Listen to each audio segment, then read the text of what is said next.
My name is Shara Kingston, and I am the collections manager for the Army Museum. Today I brought in the medals for the Livingston brothers. So the family has put together the scrolls, memorial scrolls, the memorial plaques, and the medals of three Livingston brothers, who died in the First World War. Long before Great Britain's formal declaration of war, on August 4th, 1914, military culture was a familiar part of growing up for Canadian youth. Drills were incorporated into school gym classes, and cadets honed their skills through marching and target practice. The Canadian Expeditionary Forces who served overseas had an official minimum enlistment age of 18. However, many younger recruits still managed to find ways to join and to serve. Regardless of eligibility, most of the soldiers were young, and at a time when they should have been planning their futures, they instead prepared for war. The impact of CEF's sacrifices reached far beyond the foreign regions where they were made. Of the 30,000 Nova Scotians who fought in the Great War, 1/10 did not return, leaving their families and communities shattered. So Shara, welcome to Militaria, and could you tell us what you brought in today from the Army Museum? Sure. This is a lovely, shadow box frame that a family made up for us, a group of 3 personalities inside the frame of the Livingston family from Cape Breton. So we have Charles, who is a major in the 1st Canadian Mounted Rifle, and we have the memorial scroll, the memorial plaque, and his medals. And then we have the other brother, Hugh, who is a private in the 43rd Canadian Infantry Battalion. Again, scroll, plaque, medals. And then the final brother, David, who is a lieutenant in the 1st Canadian Motor Machine Gun Brigade, scroll, plaque, medals. And we have 2 memorial crosses to 2 of the 3 brothers. Unfortunately, the way that they are affixed to this display, we can't access the reverse to see which ones we have. So one of them is missing. So Shara, can you tell us what we know about the Livingstone brothers? Well, we know they came from a large family, an extended family of Livingstons, who, for the most part, what we can tell is they were around an area of Cape Breton called Big Bredor or Bredor Lake. These fellas in particular were from Blackbrook, which is just a little off to the side of that. These 3 brothers were the children of Hugh and Catherine Livingston. They had 4 sons. We don't have a lot of information about the 4th son, but there were 3 and the rest were daughters. So all 3 of them served and all 3 of them died. So we'll start with the eldest, who's in the center here, Charles Donald.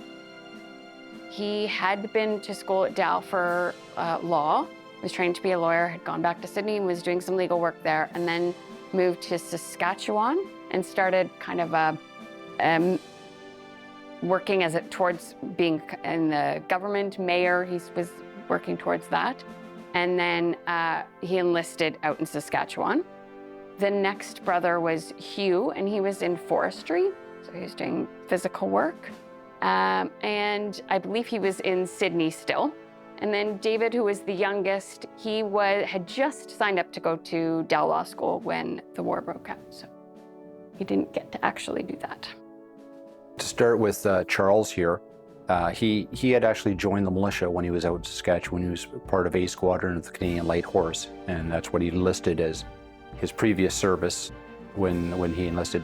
And that's why I believe he was sent to the 1st Canadian Mounted Rifles, because at the beginning of the war, we seemed to think that we were going to be fighting this war on horses. That didn't work out so well, and all the mounted rifle regiments were converted to infantry, so he then became an infantry officer.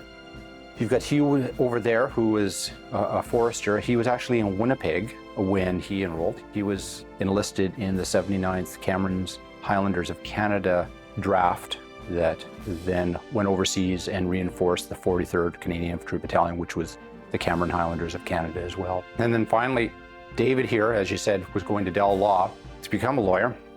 And he was listed being a member of the King's Canadian Hussars, which is a valley regiment, the Annapolis Valley. And he enlisted in Aldershot. So he was originally 185th Battalion, which was the Cape Breton Highlanders, but obviously you could enlist in any part of Nova Scotia for that at that time. He got overseas. 185th was broken up. He was sent to the 85th Battalion, and From there, he went to the machine gun school, trained as a machine gun officer, and then that's how he got in the 1st Canadian Motor Machine Gun Brigade when it was fighting in France and Belgium with them. And of course, the machine gun brigade was not just a machine gun in a trench, as we seem to think. It's the units that were machine gun were actually used in indirect fire and used much like artillery is used, and making a large beaten zone. It was more than just firing a machine gun. And with them, the 1st Canadian Motor Machine Gun Brigade, they were all motorized, so they were not actually on armored trucks for their protection. And so they were mobile and were used to move quickly to where the counter battery fire was required, or the machine gun fire was required. So the problem with most armies in the world is they train to the last war they fought. So the last real war that Canada fought was in South Africa, and cavalry was still an effective tool. Since the time between the South African War, the Boer War, and the First World War, there's advances in technology. And really what did in the cavalry was the machine gun and the proper use of the machine gun. So, whereas the cavalry would, mass and then charge at a target, it's got to get from A to B. And the machine gun and artillery is going to stop that. So Cheryl, thank you so much for picking this artifact and bringing it in today. I think it's a great topic to talk about. You're welcome. It's my pleasure. I love that a family, someone, we don't know who that original donor was, but I love that somebody in that family understood that these things should all go together. I think the reason why it impacted me, or why I'm drawn to this story, is that the story of a community and the loss of a community as well as a family. We know that lots of people across Canada lost their loved ones, and those are important stories to tell too, but this is such a small community, so small that sometimes the areas aren't on the map, and that the extended family of all the Livingstons, so we've got cousins and uncles and sons that have all died and did not make it home. That's, I think, a great example of service and sacrifice of Canada. I mean, that really demolished an area. Coming up on Militaria. I was aware that in the southern edge of Afghanistan,